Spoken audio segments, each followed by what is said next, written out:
Hey, Cyberbrats, thank you so much for being here. Make sure you like, comment, and subscribe. It really helps this up and coming channel. People don't just fall off the face of the earth, people don't just disappear like a ghost. Something happened to her. Somebody did something, somebody knows something. What happened to Tammy? Can a 19-year-old girl vanish without a trace? No evidence, no help, just gone in the blink of the eye? I don't think so. Hey, Cyberbrats, we are gathered here today in honor of the memory of Tammy. She was a young, bright-eyed, aspiring actress and model who disappeared on July 6, 1983 at Cocoa Beach, Florida. She's been missing for 42 years and her justice has yet to be served.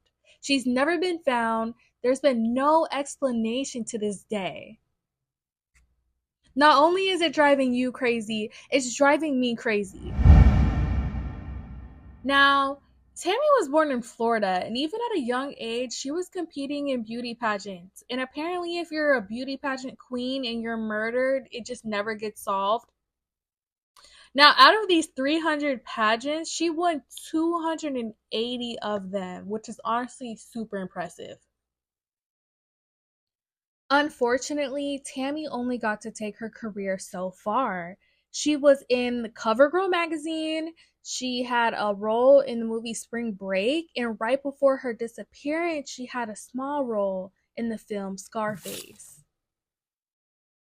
Now, Tammy's close with her mom. Her mom's name is Linda Curtis, and her mom was a modeling agent. And she was basically guiding Tammy through her career, booking her jobs, and trying to lead her in the right direction, so she thought. Now, Tammy, she got her big break. She's in this movie Spring Break. She's mingling, meeting all these people, and getting a feel for that Hollywood lifestyle. And what always is associated with a LA lifestyle? It's partying, it's turning up, it's networking, socializing, meeting new people, because meeting new people means new opportunities.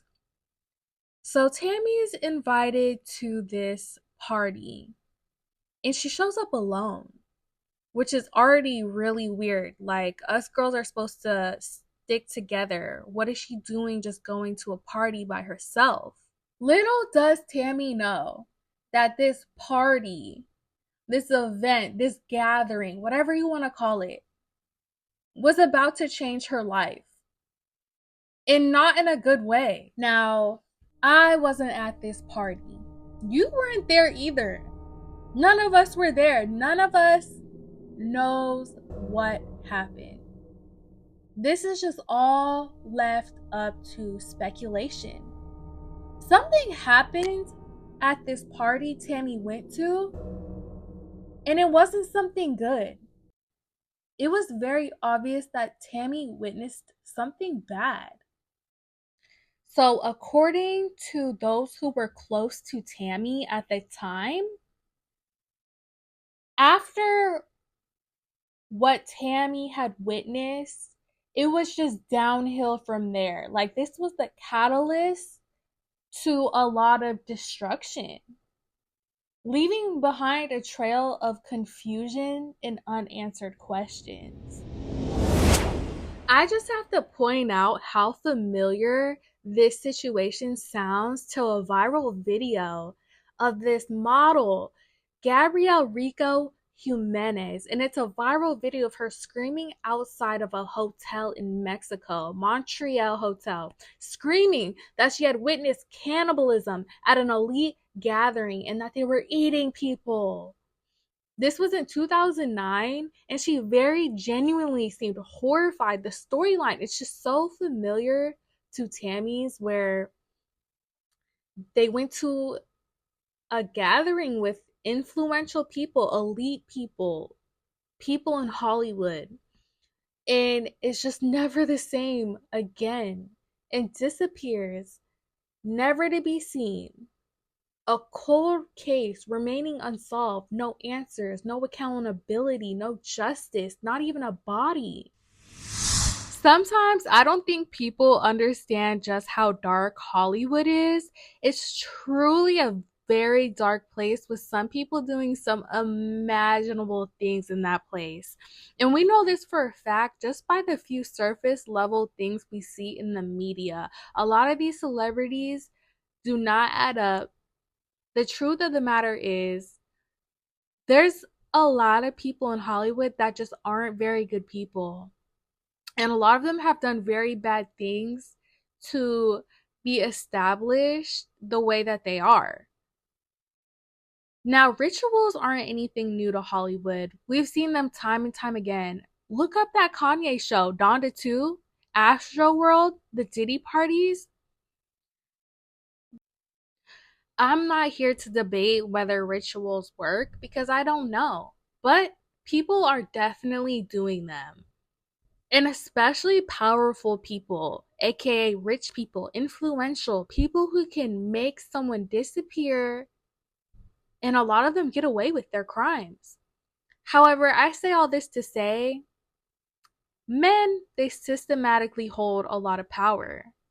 Am I saying they should? No. But it's the reality.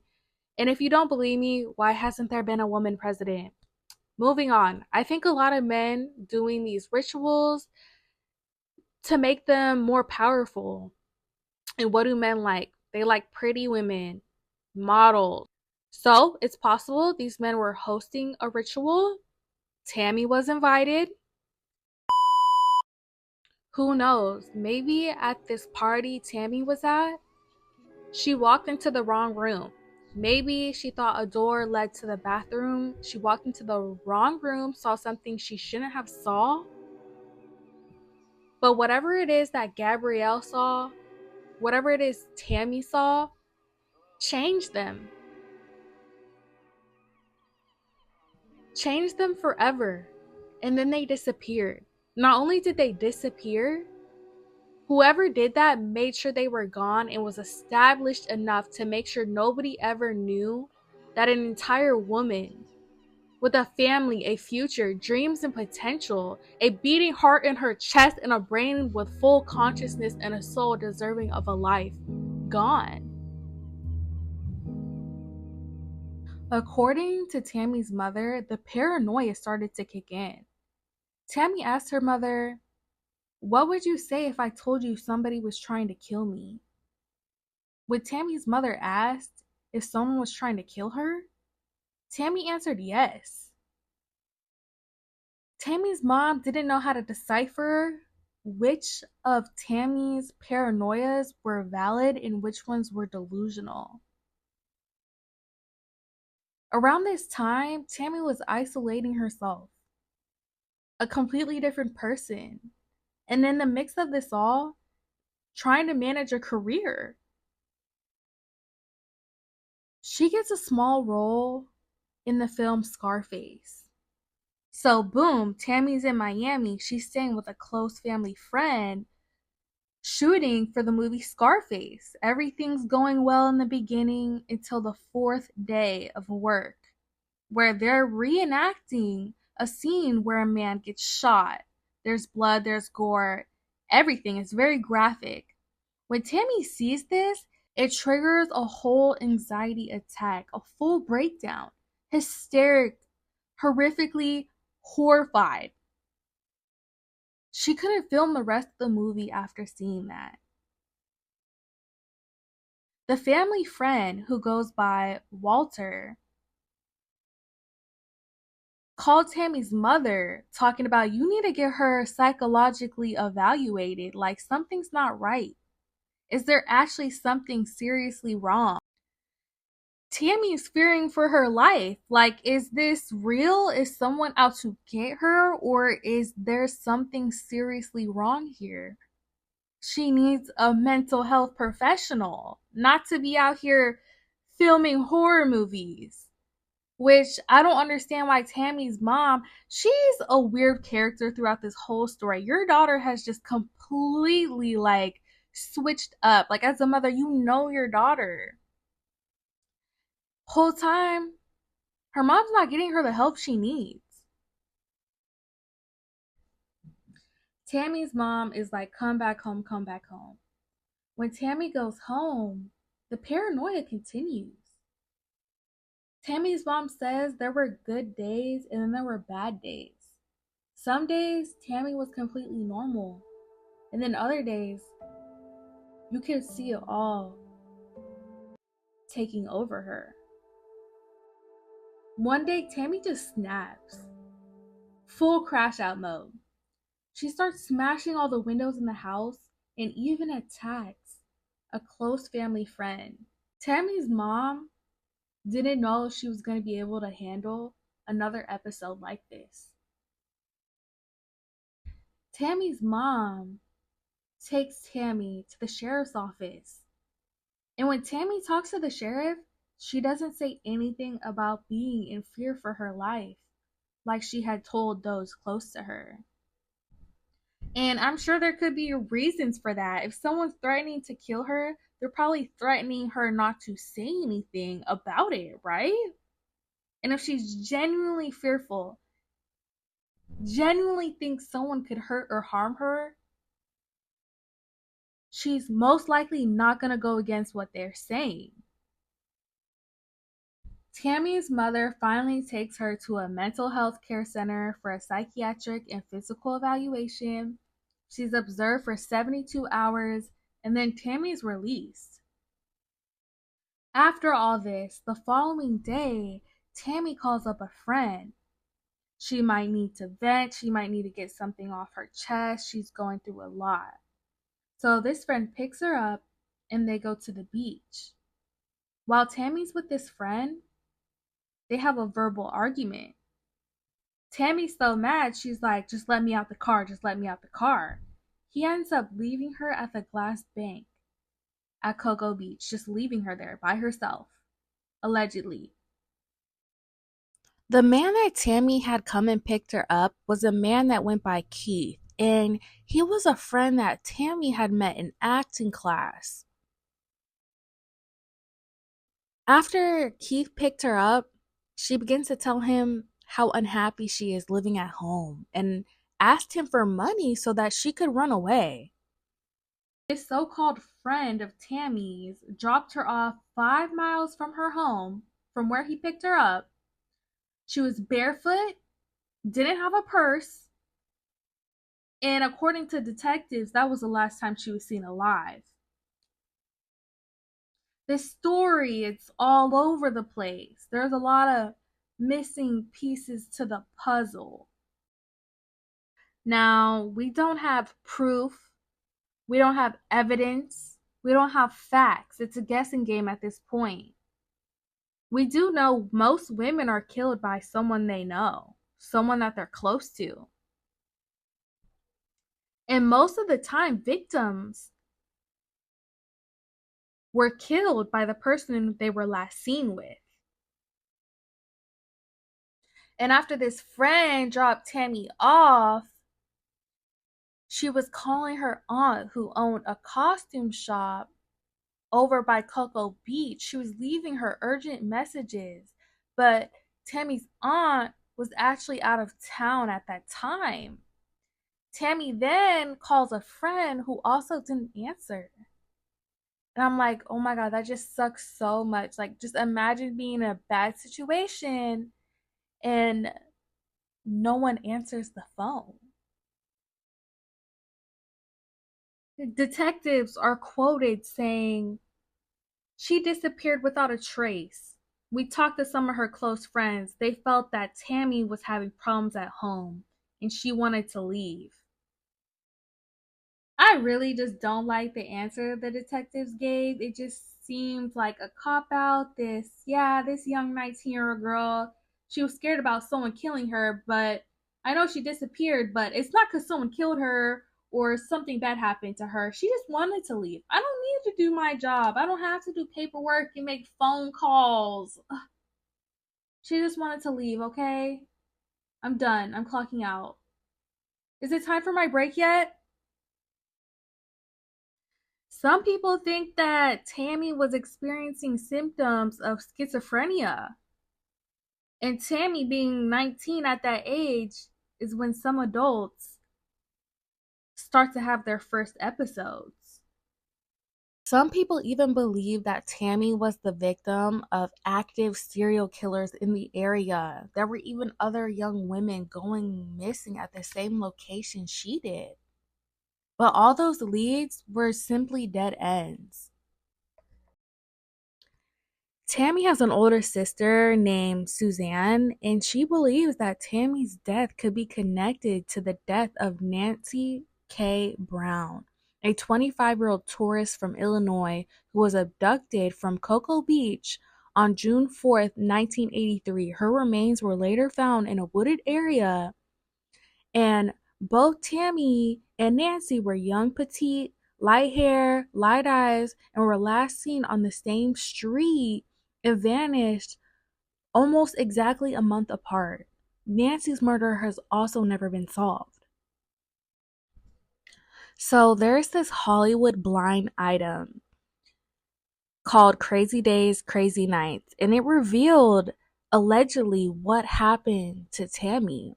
Basically, what this article says is that Tammy's boyfriend, an actor named Paul Land, killed her and dumped her body into a swamp.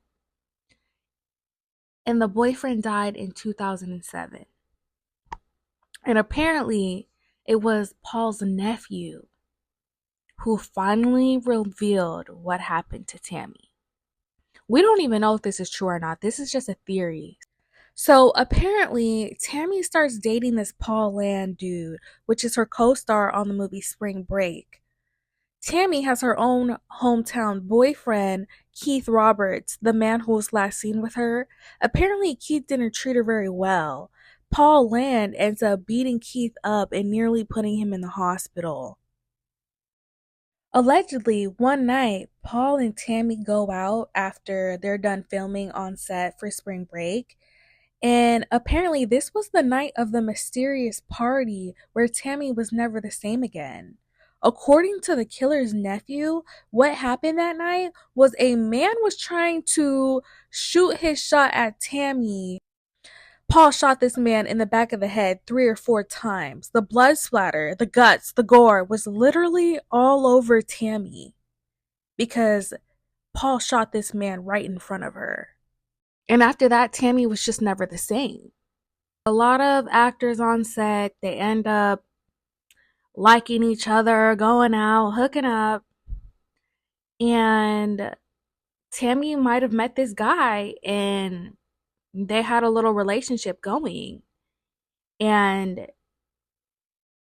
maybe she did witness someone get shot. And that's why her behavior started becoming erratic. That's why when she was filming Scarface and there was a reenactment of someone getting shot, it was very triggering for Tammy. Some of this makes sense. So not only is this Paul character 30, dating an underage girl, shooting people in front of her, but he's also a drug dealer. And he likes to go onto these movie sets and make his money. So when Tammy is filming Scarface, Paul's just happy about this. He's visiting Tammy on set and doing his little illegal business on the side. Allegedly, Tammy ends up getting pregnant by Paul. Paul's response to this is, ugh, this is gonna ruin everything. And then it's kind of left alone. After the reenactment during the shooting of Scarface, where the man gets shot and Tammy has that episode, she tells Paul, I can't do this anymore. I don't want to be a part of this anymore. This is too much for me. I just want to get out of here and run away. She wanted to quit movies. She didn't want to help him sell drugs, and she just wanted to start a new life for themselves. Paul tells her it's a great idea. Instead, he was waiting for the perfect moment to get Tammy alone and take her life. According to the blind item, this Keith character was actually Tammy's local boyfriend. Which, might make sense. Because he just kind of came out of nowhere. Like, who is this man she feels comfortable having, like, pick her up and ask her for money and asking him to help her run away? I thought that was weird. So it kind of added up that this dude was kind of more than just a friend. Maybe, possibly, who knows? Guess who was following Tammy in Keith's car when he came to pick her up? Well, no other than Paul, supposedly. So while he's following Keith and Tammy, when they drove down to the beach and she's trying to put this plan of running away into action, Paul's trailing behind them. When Tammy gets out the car because she's so mad, Paul sees his golden opportunity. Well, since Tammy's 5 miles from home barefoot, in the dark, has a long way home, when Paul pulls over and offers her a ride, she gets inside the car. They drove for about 10 minutes to the beach, and apparently he says he wants to engage in intimacy with her on the beach. She agrees, supposedly, and when she got out the car, he walked around to her side and killed her.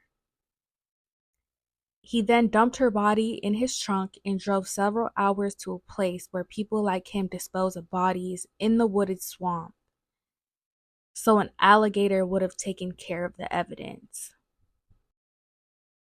Paul just ends up loitering around movie sets, probably trying to sell his drugs, and one day he gets chased off of a movie set for trying to hook up with an actress. He becomes a madman and helped the mob in the Middle Eastern area until his death about a decade ago under very mysterious circumstances. Now, Tammy's mom strongly believes that Tammy's case was covered up by police. I believe anytime a mother instinctually feels that way, it's true. It's usually the parents who are calling, like, have you followed this lead? Have you gotten any answers? And when they're kind of just given the cold shoulder by police and not taken seriously, then it most likely is a cover up. Tammy's mom also believes that Keith knew a lot more than he was letting on. But detectives were adamant that Keith had nothing to do with Tammy's disappearance. Keith reportedly declines requests for in-person interviews and refused a polygraph test shortly after Tammy's disappearance, though he later claimed he was never officially asked to meet with police in the first place. Tammy's mother stated that her daughter was actually afraid of Keith, and an ex-wife of Keith's has allegedly said that he was abusive during the marriage and once threatened her by saying she would end up like Tammy. Excuse me? He was arrested in 2017 for possession of cocaine and resisting arrest. Doesn't sound like the best guy, if you ask me. A private investigator on the case named Mike Angeline, who took on the case because he knew Tammy personally. He was critical of the Cocoa Beach Police Department about how they went about solving Tammy's case. He found only one person who could say that the detectives reached out to them. There was no vital witnesses. They didn't conduct very many interviews with anybody. It's very, very, very sad what happened to Tammy, and it's truly heartbreaking. This story is a reminder to be careful who you let around you.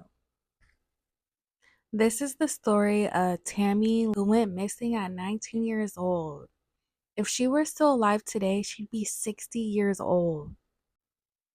Tammy deserved a long, fulfilling life full of abundance and her full potential with a healthy relationship, love life, and bright future that was so sadly taken from her. Thank you guys for just being here, taking a moment with me to honor Tammy's memory, to not let such a beautiful soul be forgotten.